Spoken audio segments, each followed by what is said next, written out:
Data analytics का परिचय। यह मुंबई की एक व्यस्त सोमवार सुबह है और सड़कों पर गाड़ियां, बाइक और ऑटो रिक्शा सब अपने अपने रास्ते पर बढ़ रहे हैं। राजीव एक योगा पेशेवर आराम से ओला कैब में बैठा है और अपने विचारों में खोया हुआ है।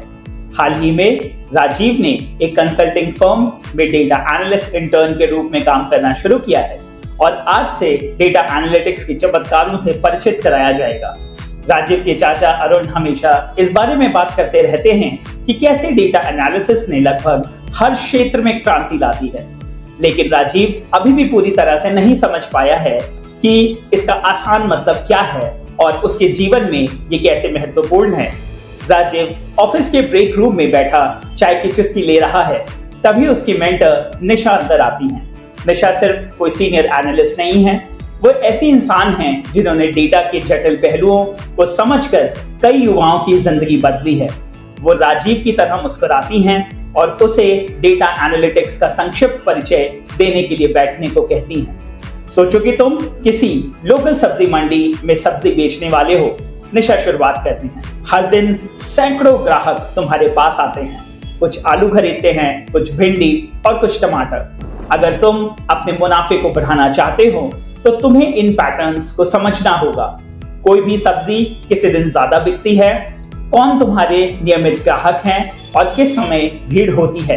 अब उस सब्जी मंडी की जगह एक ऑनलाइन स्टोर जैसे कि फ्लिपकार्ट को रखो और सोचो कि ग्राहक डेटा का यह पैमाना कितना बड़ा होगा। यही वो जगह है जहां डेटा एनालिटिक्स काम आता है। राजीव ध्यान से सुन रहा है। निशा आगे कहती हैं, डेटा एनालिटिक्स का मतलब है जानकारी इकट्ठी करना, रुझानों का निरीक्षण करना और उस जानकारी का उपयोग करके स्मार्ट फैसले लेना। यह सिर्फ संख्याओं की बात नहीं है, बल्कि इन संख्याओं से निकलने वाली कहानियों को समझने की बात है। उदाहरण के लिए भारतीय रेलवे को ही ले लो। हर दिन लाखों लोग यात्रा करते हैं और ट्रेन के समय यात्रियों की संख्या, बुकिंग पैटर्न, इन सब के डेटा का उपयोग महत्वपूर्ण निर्णय लेने के लिए होता है, जैसे कि टिकट की कीमत तय करना, नए रूट जोड़ना या फिर देरी की संभावना का अनुमान लगाना। राजीव अब झुककर सुन रहा है और पूछता है, लेकिन इसमें डेटा एनालिस्ट की भूमिका क्या है? अच्छा सवाल है, निशा मुस्कुराते हुए जवाब देती हैं। एक डेटा एनालिस्ट की भूमिका एक जासूस जैसी होती है। हर उद्योग, चाहे वह स्वास्थ्य हो, सेवा हो, कृषि हो, खतरा हो या मनोरंजन, इन सब के पास ढेर सारा डेटा होता है। एक डेटा एनालिस्ट का काम है उसे डेटा में गहराई से जानना, सभी सवाल पूछना और उन संख्याओं में छिपी कहानियों को उजागर करना। मान लो सरकार यह समझना चाहती है कि भारत के ग्रामीण इलाकों में बच्चे स्कूल क्यों नहीं जा रहे हैं। एक डेटा एनालिस्ट स्कूल रिकॉर्ड से जानकारी एकत्र करेगा, पैटर्न का विश्लेषण करेगा और इनसाइट्स प्राप्त करेगा। शायद कारण परिवहन की कमी या वित्तीय समस्याएं हों। इन जानकारियों से नीति निर्माता बेहतर फैसले ले सकता है। निशा एक पल के लिए रुकती हैं और राजीव की तरफ देखती हैं। यहां तक कि बॉलीवुड में भी वह जोड़ती हैं, एनालिटिक्स का बड़ा हिस्सा है। कभी सोचा है कि नेटफ्लिक्स और अमेज़न प्राइम आपको कौन सी फिल्म या शो देखने का सुझाव देते हैं? डेटा एनालिस्ट उपयोगकर्ता के व्यवहार का विश्लेषण करके उनकी पसंद को समझने में मदद करते हैं। आप क्या देखते हैं, कितना समय देखते हैं और कब बीच में छोड़ देते हैं। इन जानकारियों से वे बेहतर सिफारिशें देते हैं और दर्शकों को जोड़े रखते हैं। राजीव मुस्कुराता है। उसे अचानक याद आता है कि लॉकडाउन के दौरान वह और उसके दोस्त कैसे लगातार सीरीज देखते रहते थे।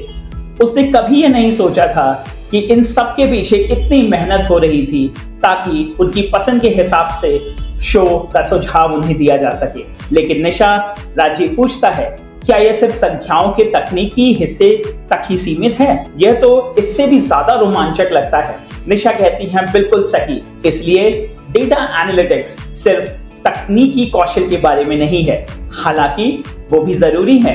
यह कहानी कहने के बारे में भी है। सोचो कि आपको पुरानी दिल्ली के एक छोटे कपड़े के व्यापारी को जटिल संख्याएं समझानी हैं। आपको संख्याओं के पीछे की कहानी को सरल शब्दों में समझाना होगा जो उसके लिए प्रासंगिक हो। एक सफल डेटा एनालिस्ट तकनीक और लोगों दोनों को समझता है। राजीव को अब उत्साह की एक नई लहर महसूस हो रही है, तो यह सिर्फ आईटी या वित्त तक सीमित नहीं है ना? यह कृषि, बॉलीवुड, यहाँ तक कि सब्जी मंडी, हर चीज से जुड़ा है। हाँ, निशा कहती हैं सिर हिलाते हुए, डेटा एनालिटिक्स हर जगह है। यह क्रिकेट टीमों को उनके प्रदर्शन आंकड़ों के जरिए सुधारने में मदद कर रहा है, जैसे आईपीएल। यह बिग बास्केट जैसी कंपनियों के लिए आपूर्ति श्रृंखला का अनुकूलन कर रहा है और भारतीय शहरों को स्मार्ट बनाने में मदद कर रहा है, ताकि ट्रैफिक पैटर्न को समझा जा सके। डेटा एनालिसिस का महत्व अनमोल है। सही उपकरणों के साथ यह उद्योगों की समस्याओं का समाधान करने, रणनीतिक निर्णय लेने और अधिक कुशल बनने में मदद करता है। निशा खड़ी हो जाती हैं और राजीव की बढ़ती रुचि को देखकर मुस्कुराती हैं। आज तुम सीखना शुरू करोगे कि इस डेटा में मतलब कैसे खोजा जाता है, इसे कैसे साफ किया जाता है, इसे कैसे विजुअलाइज किया जाता है और इसका उपयोग सवालों के जवाब देने के लिए कैसे किया जाता है। और एक दिन तुम वही कर रहे होगे जो मैं आज तुम्हारे लिए कर रही हूँ, दूसरों को ये छुपे हुए रहस्य समझाना। जैसे ही राजीव अपने पहले असाइनमेंट के लिए तैयार होता है, वह खिड़की से मुंबई के क्षितिज की तरफ देखता है। उसे एहसास होता है कि डेटा एनालिटिक्स सिर्फ संख्याओं के बारे में नहीं है, यह उन संख्याओं में छिपी कहानियों को खोजने, जीवन को बेहतर बनाने और भारत की रोजमर्रा की हलचल का मतलब निकालने के बारे में है। यह शहर की हलचल को बोलते हुए सुनने जैसा है। यह समझने का तरीका है कि सतह के नीचे क्या हो रहा है और इसका उपयोग करके स्मार्ट फैसले कैसे लिए जाएंगे।